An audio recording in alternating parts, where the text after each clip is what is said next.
Welcome to Philippine-Canadian Enquirer's Daily News Roundup, brought to you by CanadianEnquirer.net, your only Filipino-Canadian daily news portal. I'm Rowan Akio, and here are stories making headlines today.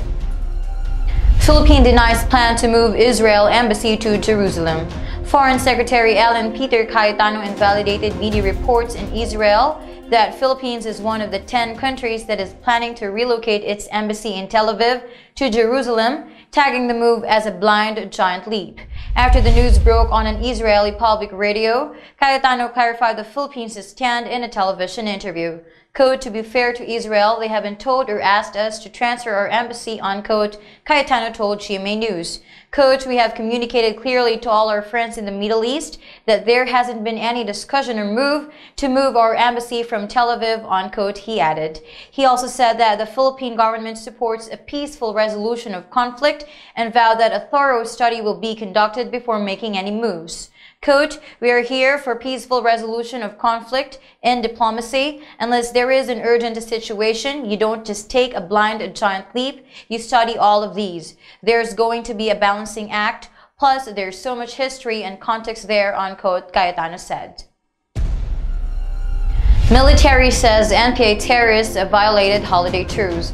The holiday ceasefire that the new People's Army declared has been allegedly violated as they tried to seize a member of the Citizen Armed Forces Geographical Unit active auxiliary in Compostela Valley.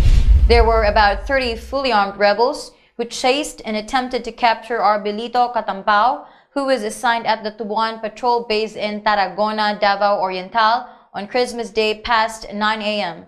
Captain Jerry Lamosa of the Army's 10th Infantry Division said in a statement.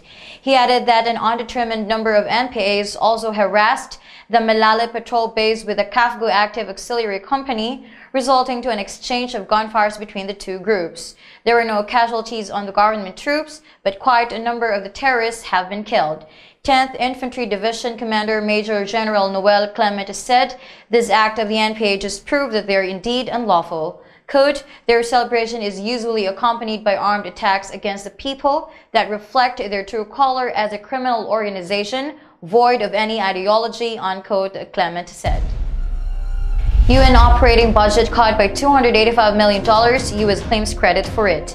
The United Nations budget is set to shrink by over $285 million next year, a 5% cut that the US government says it negotiated. The UN General Assembly voted Sunday to approve the nearly $5.4 billion regular operating budget for 2018 to 2019. The Secretary General's office says the new budget includes cuts to most departments and offices. The regular budget pays for many UN activities, but not peacekeeping or some humanitarian appeals, for example. The US is the largest contributor, paying about 25% of the regular budget. President Donald Trump has pressed to cut U.S. contributions to the world body. In a statement Sunday, U.S. Ambassador Nikki Haley faulted the UN for inefficiency and overspending and said Washington won't let the generosity of the American people be taken advantage of. That wraps up our news here on PZA Daily News Roundup. Thank you for joining us. For more news stories, visit our website at www.canadianenquirer.net.